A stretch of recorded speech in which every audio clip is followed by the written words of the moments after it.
Se ti senti a disagio mentre fotografi in pubblico, non sei fragile, sei normale. Il problema non è la fotocamera, il problema è che ti senti osservato e il cervello entra in una modalità di giudizio. E in quella modalità non vedi più la scena per quella che è, ma vedi solo te stesso dentro la scena. E il risultato è che ti blocchi. Oggi facciamo una cosa semplice, ti spiego perché succede e ti do un esercizio pratico che puoi fare subito fuori casa, in modo che eliminiamo la poesia e creiamo una vera e propria procedura per andare oltre a questi problemi. Tra 10 minuti avrai il motivo preciso per cui parte il disagio mentale mentre scatti, un protocollo pratico che ti rimette in controllo in 5 minuti e un mini piano di 7 giorni per allenare questa cosa. E sì, funziona anche se sei timido, anche se ti senti ridicolo, anche se odi avere gente intorno a te.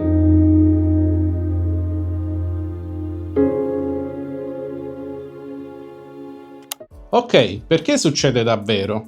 Occhio sociale. Mi vedono. Quando sei fuori e senti persone vicine, il cervello fa una cosa automatica. Sposta l'attenzione da guardo a mi guardano. E tu lo senti fisicamente, ti rigidisci, respiri più corto, inizi a muoverti a caso e la composizione, guarda un po', muore. L'esempio pratico: sei in una piazza, vuoi fotografare una facciata, ma ti viene in mente quella vocina nella testa: oddio, ora penseranno che sto fotografando loro. E invece no, stai fotografando una facciata. Ma la testa ti ha portato su cosa pensa la gente, non su cosa vedo io. Il perfezionismo. Deve uscire una foto bella. Questa è una trappola elegante. Ti dici: vabbè, ormai sono qui, devo fare una foto forte. In quel momento hai trasformato una passeggiata creativa in un esame di Stato. Un esempio pratico: vedi una bella luce su un muro, faresti solo qualche foto tranquilla, ma ti imponi la foto definitiva e inizi a cambiare 1000 impostazioni, a girare intorno, a perdere l'attimo e ti sale l'ansia. Il risultato è che scatti meno e ti diverti zero. Poi abbiamo l'identità fragile. Se sbaglio, valgo meno. Questa è la più brutta di tutte, perché non la dici ad alta voce, ma è il cervello che la sussurra dentro di te. Quella vocina: se la foto viene male, allora non sei davvero bravo. È falso, è una bugia che fa danni veri, perché ti fa evitare lo scatto, e se eviti lo scatto non alleni nulla, e se non alleni nulla, il disagio resta dentro di te. Ok, qui arriva la regola. Quando ti senti a disagio mentre fotografi, non devi calmarti.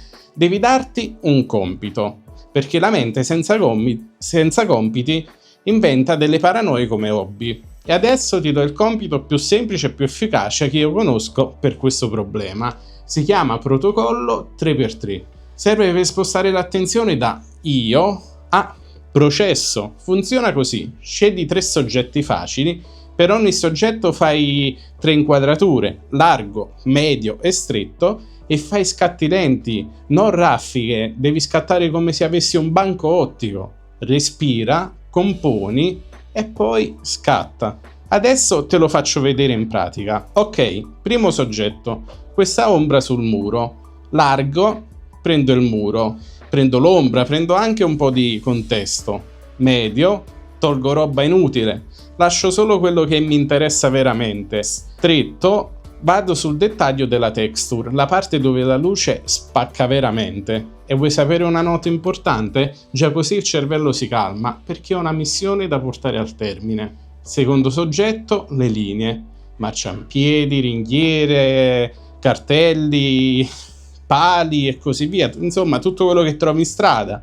Largo, prendo la scena con le linee. Medio, inizio a pulire. E stretto, prendo l'incrocio e il dettaglio grafico. Questo è ottimo perché ti costringe a pensare in un modo visivo e non sociale.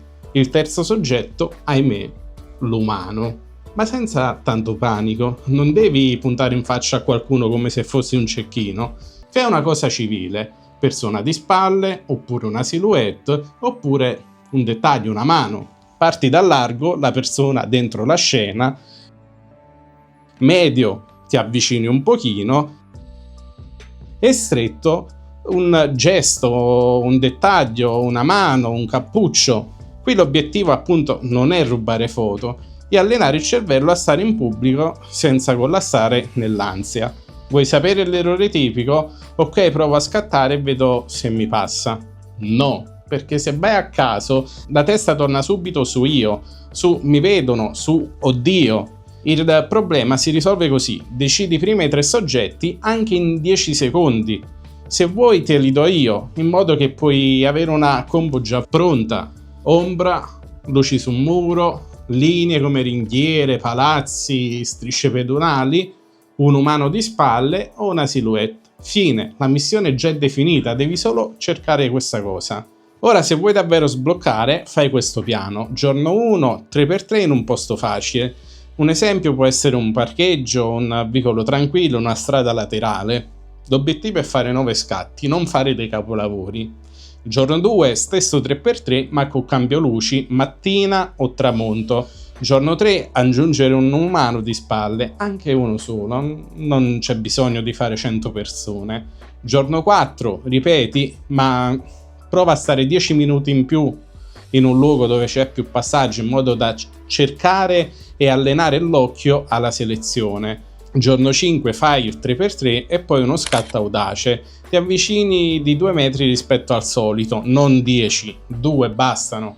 Il giorno 6 fai 3x3 in un posto che ti mette un pochino a disagio, ma è quel posto che ti fa venire tanti spunti fotografici e ti ci imponi per 10 minuti. Il giorno 7 riguardi tutto il lavoro e scegli le 10 foto oneste, quelle che raccontano che tu eri lì, ma non fisicamente, che tu eri lì a fare quel lavoro. E questo puoi capire che è un allenamento mentale con la fotocamera e funziona perché è misurabile nel tempo e puoi vedere i risultati. Quindi se ti senti a disagio mentre scatti, non devi diventare sicuro, devi diventare operativo. Protocollo 3x3, 3 soggetti, 3 inquadrature e scatti lenti.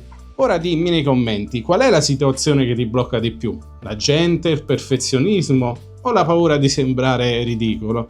E soprattutto fai il 3x3 alla prossima uscita e poi torna qui e dimmi com'è andata, perché il disagio non si batte con la forza di volontà, si batte con una procedura semplice ma ripetuta nel tempo. Ci vediamo al prossimo video sul canale di Giovision.